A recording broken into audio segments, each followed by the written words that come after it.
السلام علیکم. Programme night edition میں ہم آپ کو خوش آمدید کہتے ہیں. ناظرین, صحافت کا کوڈ آف کنڈکٹ کیا ہے؟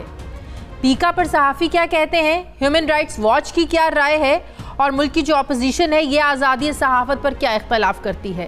ان سوالات سے پہلے ہی prevention of electronic crime act 2016 میں ایک ترمیم کے ذریعے اسے ناقابل ضمانت 3 سے 5 سال قید اور 10 لاکھ روپے جرمانے کی سزا کا آرڈیننس جاری کر دیا گیا ہے. وفاقی وزیر قانون فروغ نسیم یہ کہتے ہیں کہ ہم میڈیا کی تنقید کو قبول کرنے کے لیے تیار ہیں اور اس آرڈیننس کی اولین وجہ فیک نیوز کا خاتمہ بتایا جا رہا ہے. پیکا آرڈیننس کے خد و خال بتاتے ہوئے کیا کہا آج وفاقی وزیر قانون نے، پہلے یہ دیکھیے.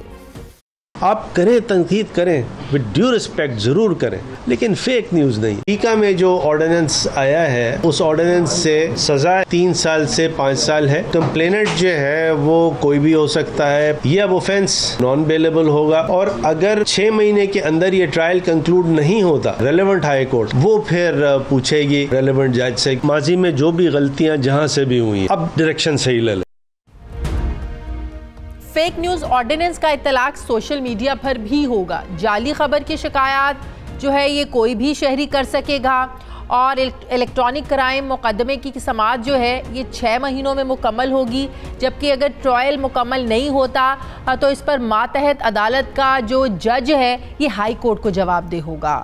فوج اور عدلیہ سمیت تمام ریاستی اداروں کے خلاف جعلی خبریں دینے پر بھی کارروائی ہوگی، ایکشن ہوگا، جبکہ شخصیات کے خلاف غلط خبروں پر بھی کارروائی کی جائے گی. ناظرین، ایکٹ انڈیپینڈنٹلی جرنلزم کے بنیادی اصولوں میں سے ہے. جہاں یہ آزادی صحافت اہم ہے، وہیں صحافت کا پہلا اصول سچ تلاش کر کے اسے نشر کرنا بھی ہے. اسی وجہ سے صحافی خود بھی یہ چاہتے ہیں، ہم سب یہ چاہتے ہیں کہ فیک نیوز کو کسی بھی حال میں نہیں پھیلنا چاہیے. اب سوال یہ ہے کہ فیک نیوز کا تعین کرے گا کون، کہ جس خبر پر ایکشن لیا جا رہا ہے کہ وہ فیک ہے یا نہیں. کیونکہ انویسٹیگیٹو خبروں میں ہمارے جو ایتھکس ہیں جرنلزم کے، اس میں بتایا جاتا ہے کہ آپ اپنا سورس نہیں بتا سکتے، سورس نہیں بتایا جاتا. تو اگر ذرائع یا حوالہ نہیں بتایا جائے گا تو کیا خبر کو فیک نیوز کی کیٹیگری میں تصور کیا جانا ممکن ہے؟ آزادی رائے کے بین الاقوامی ادارے فریڈم نیٹ ورک کی شائع رپورٹ میں بتایا گیا ہے کہ پیکا یعنی prevention of electronic crime act کا قانون گزشتہ 3 سال میں پاکستانی صحافیوں کو خوفزدہ کرنے اور خاموش کرانے کا ذریعہ بن کر سامنے آیا ہے، جسے اب مزید حکومت نے سخت کر دیا ہے اس آرڈیننس کے ذریعے. 2019 سے 2021 میں پیکا قانون کے تحت لگ بھگ 2 درجن صحافیوں کے خلاف مقدمات درج کیے گئے، جس میں سے 70% کو گرفتار کیا گیا، انہیں تشدد کا نشانہ بنایا گیا اور اب اس قانون میں مزید سختی لائی جا رہی ہے. پیکا ترمیمی آرڈیننس جیسے قوانین صحافت کو قابو کرنے کے اس کو مترادف سمجھا جا رہا ہے. صحافت تو خود فیک نیوز کی نفی کرتی ہے اور یہ بھی حقیقت ہے کہ دنیا میں سرکاری میڈیا سے ہٹ کر شاید ہی کوئی میڈیا ہوگا جس کی تنقید حکومت کو پسند آئے. اور حکومتیں ہمیشہ سے میڈیا کو اپنے تابع کرنے کی کوششیں کرتی آئی ہیں، کبھی اشتہارات کی بندش کے ذریعے تو کبھی طاقت کے دباؤ میں لا کر. ایسے میں طاقتور حلقوں کی طرف سے پیکا جیسے قوانین کا مس یوز عین ممکن ہے. تو کیا یہ اختلاف رکھنے والی آوازیں جس میں میڈیا سر فہرست ہے انہیں دبانے کی ایک کوشش ہے؟ اسی پر مجھے بات کرنی ہے. مجھے جوائن کر رہے ہیں پاکستان تحریک انصاف کے رہنما وزیر مملکت برائے پارلیمانی امور علی محمد خان صاحب. السلام علیکم. بہت بہت شکریہ علی محمد خان صاحب آپ کا. علی محمد خان صاحب، ایک طرف 2 آرڈیننس آپ لوگوں نے جاری کیے اس حکومت نے، ایک تو الیکشن کمیشن ضابطہ اخلاق کے حوالے سے کہ اب کوئی بھی جو ہے پارلیمنٹیرین ہے، وزیر ہے، پرائم منسٹر ہے، یہ کیمپین کر سکتا ہے. اس پر بھی میں بات کروں گی کہ کیا یہ بھی آپ لوگوں نے اپنی سہولت کے لیے کیا ہے. لیکن جو پیکا ایکٹ اس میں ترمیم لا کر اب جو آرڈیننس جاری کیا ہے، کیسے آپ لوگ تعین کریں گے؟ کیونکہ جیسے کہ میں نے اپنے انٹرو میں کہا کہ ہمیں بتایا جاتا ہے صحافت میں، یہ صحافت کا یہ اصول ہے کہ آپ نے سورس نہیں بتانا. تو فیک نیوز کا تعین کون کرے گا پھر؟ یہ تو پھر اس کو سچ کی آواز دبانے کے مترادف ہوگا نا، اس کو تو پھر نیگیٹو یوز کیا جائے گا.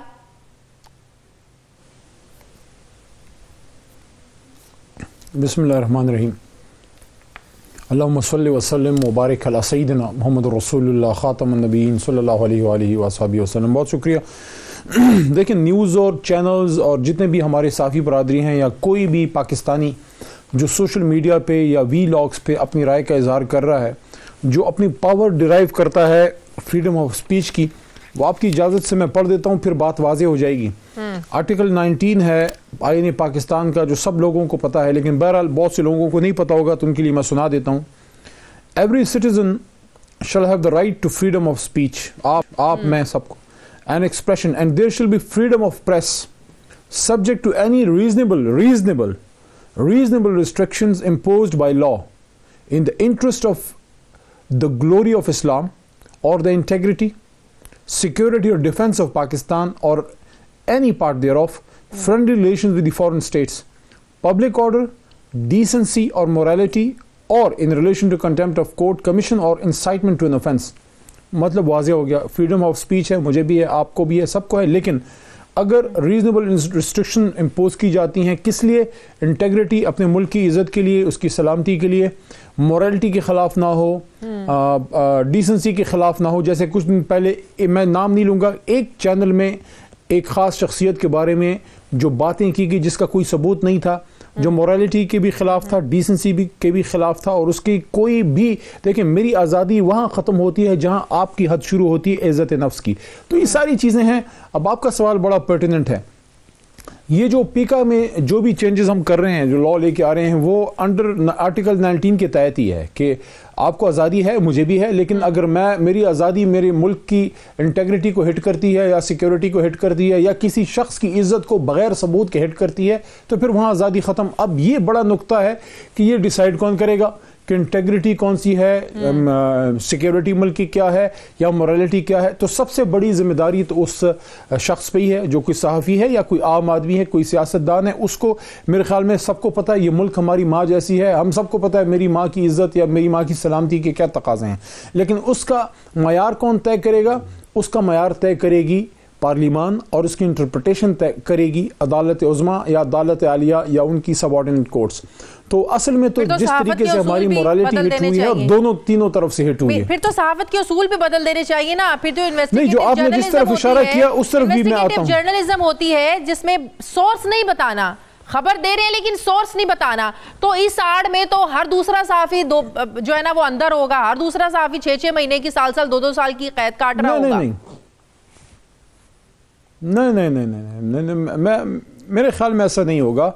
دیکھیں فیک نیوز میں اور نیوز میں بڑا فرق ہے، اور ہمیشہ دنیا میں یہ ایک نارم ہے کہ صحافی اپنی سورس نہیں بتاتا، لیکن وہ نیوز جو آپ دے رہے ہیں اس میں آپ یہ کہہ سکتے ہیں کہ ذرائع سے اطلاع ملی کہ ایسا ہوگا یا ایسا ہے.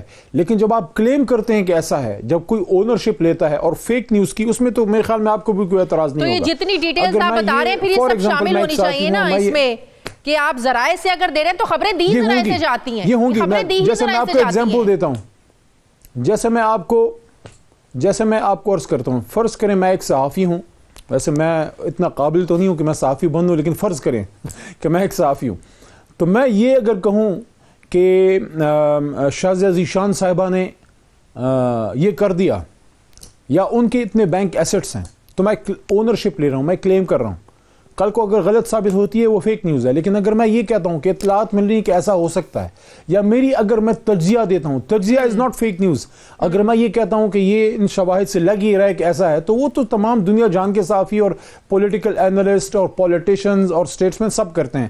لیکن فیک نیوز کیا ہے؟ فیک نیوز یہ ہے کہ میں کسی شخص کے ایسٹ کے بارے میں کلیم کروں کہ بھئی یہ پراپرٹی اس کی ہے اور وہ اس کی نہ نکلے، یا میں کسی شخص کے بارے میں کہوں کہ بھئی یہ اس کے جو ہے اس شخص سے ملک کے حوالے سے اس نے یہ نیوز بار دی ہیں یا ملک کو نقصان پہنچا ہے، اور ایسا نہ ہو.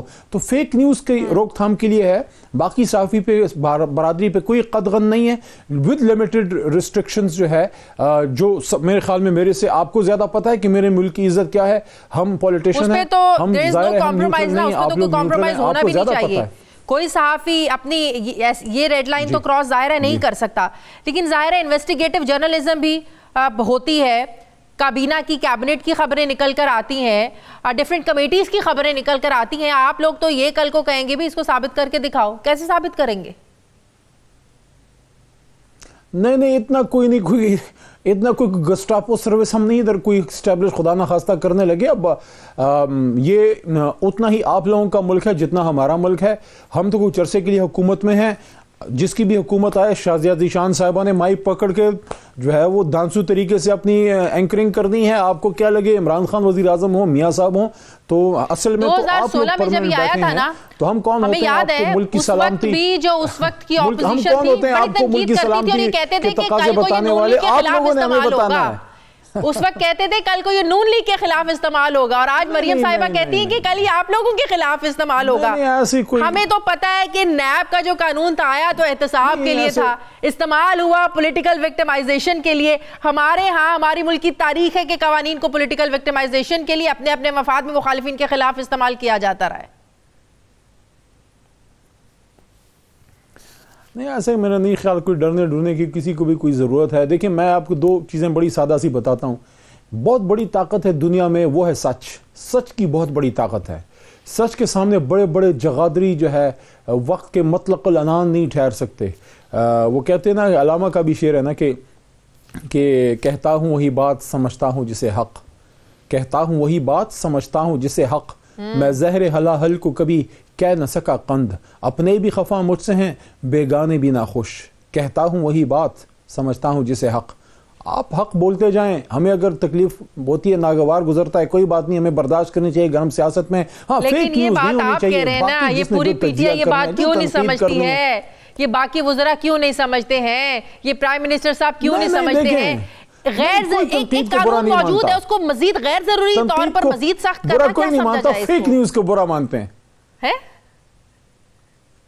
میرے خیال میں جو اخلاقی گراوٹ آئی ہے, جو لان تان, ایک دوسرے کے خلاف گھروں تک جانا, غیر ضروری الزام دشنام ہماری طرف سے یا ان کی طرف یا جس کی طرف سے بھی ہوتا ہے. دیکھیں رپورٹنگ کرنے میں اور بہتان تراشی میں بڑا فرق ہے. جو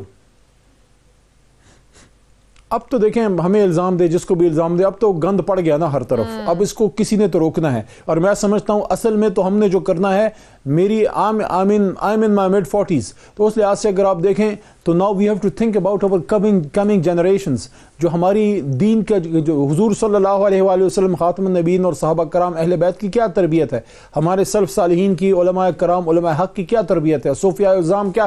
دیکھیں آپ ہندوستان کی میں آپ کو بات بتاتا ہوں, آج تو خیر مودی ادھر جو کر رہا ہے, جو مودی کر رہا ہے وہ تو تباہ کر رہا ہے ہندوستان کو, لیکن آپ جو صوفیاء کرام ادھر نظام الدین اولیاء رحمہ اللہ, ان کے آستانے پہ سارے مذہب کے لوگ نہیں جاتے, سب نہیں ادھر سے فیض لیتے. کیوں کرتے ہیں؟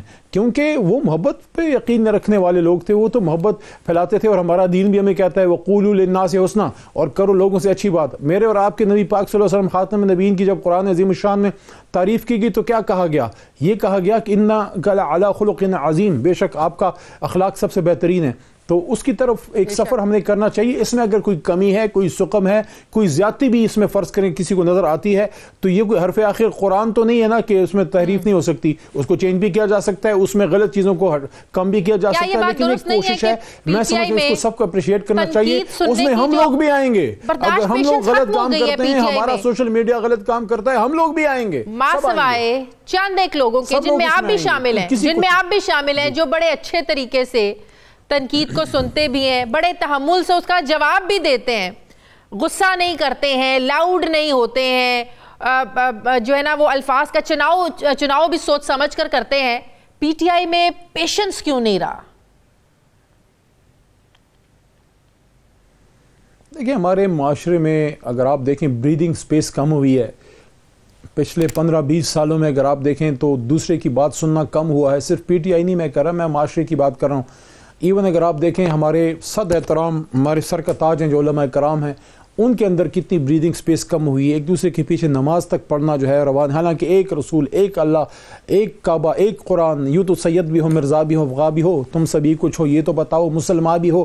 تو ہر طرف یہ چیز ہے. یونیورسٹیوں میں جب میں پڑھتا تھا, آپ نے بھی پڑھا, یونیورسٹیوں میں دیکھیں ڈیبیٹ کم ہوئی ہے, ڈسکشن کم ہوئی ہے, لائبریریوں میں جانا کم ہوا ہے, بازاروں میں بڑے بڑے بک شاپس جو ہیں وہ بوتیکس میں چینج ہو گئے ہیں, بازار ہمارے لوگوں کے ہاتھوں میں کتابیں. میری تو ساری جو ہے ارلی یوتھ, میری ارلی جوانی جو ہے ساری لائبریریوں میں گزری ہے. آج آپ دیکھیں تو یہ سارا ہمارا اس پہ ہم نے ایک آخری سوال کا جواب دے دیں, سب نے مل کے کرنا ہے, اپوزیشن. ایک آخری سوال کا جواب دے دیں, الیکشن کمیشن کے ضابطہ اخلاق, اس میں اس کے قوانین میں جو آپ تبدیلی لا کر یہ بھی آرڈیننس لے آئے ہیں کہ آپ کوئی بھی ایم این اے, ایم پی اے, کوئی بھی سرکاری افسر جو ہے, پبلک آفس ہولڈر جو ہے, وہ انتخاب کی جو انتخاب الیکشنز ہوں گے اس کی کیمپین چلا سکے گا. کیا یہ تو اس سے صاف آپ لوگ میسج نہیں دے رہے ہیں کہ آپ لوگ ماحول کو اپنے تابع کر رہے ہیں, ہر سچویشن کو اپنے حالات کے مطابق چلانا چاہ رہے ہیں؟ صاف نظر آ رہا ہے کہ پنجاب میں بلدیاتی انتخابات آ رہے ہیں, جو حال کے پی کے میں آپ لوگوں کا ہوا, پی ٹی آئی کا ہوا, اس کو بھانپتے ہوئے آپ لوگ یہ سب کچھ کرنے جا رہے ہیں.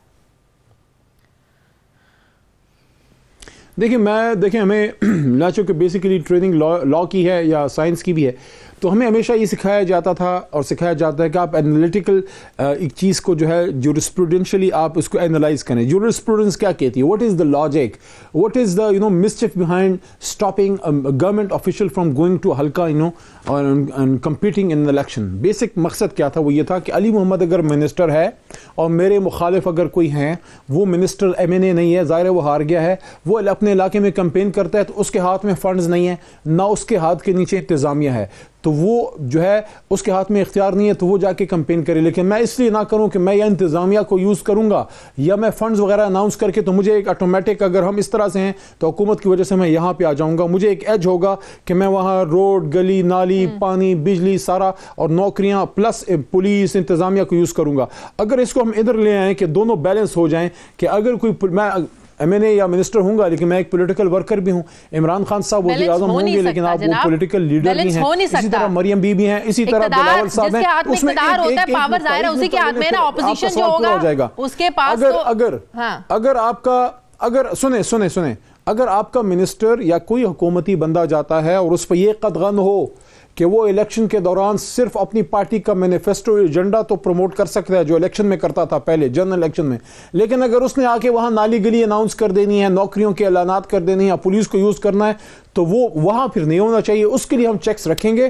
ہاں صرف یہ الاؤ ہوگا کہ علی محمد کا علاقے میں الیکشن ہے, وہ منسٹر ہے, وہ جا کے صرف اپنے پارٹی کا مینیفیسٹو بتائے اور آگے کا جو ہے وہ کمپین کرے اور تقابلی جائزہ دے ایک پولیٹیکل ورکر کی طرح. بہت بہت شکریہ, بہت بہت شکریہ. تحریک انصاف کے رہنما وزیر مملکت برائے پارلیمانی امور علی محمد خان صاحب میرے ساتھ تھے. مجھے بریک لینی ہے ناظرین, واپس آتے ہیں چھوٹے سے وقفے کے بعد.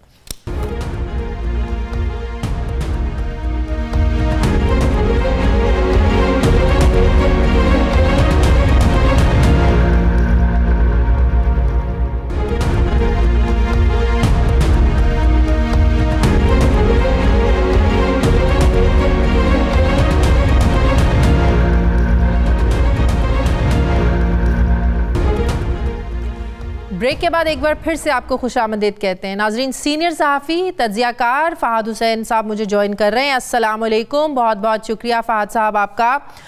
فہد صاحب, پیکا ایکٹ 2016 جس میں اب ترمیم کر کے حکومت کی آرڈیننس لے آئی ہے, سوال میرا یہ ہے, جو حکومت اس کے مقاصد بتا رہی ہے, کیا واقعی وہی مقاصد ہیں؟ کیونکہ ہم جانتے ہیں فہد صاحب, یہ ڈھکی چھپی بات نہیں ہے کہ جو نیب کا قانون تھا بظاہر تو احتساب کے لیے لایا گیا تھا, لیکن ہم نے دیکھا یہ پولیٹیکل وکٹمائزیشن کے لیے ماضی میں استعمال ہوتا رہا. ماضی میں جب یہ 2016 پیکا ایکٹ آیا تب اس وقت کی اپوزیشن جماعتیں کہتی تھی نون لیگ کو یہ آپ کے خلاف استعمال ہوگا.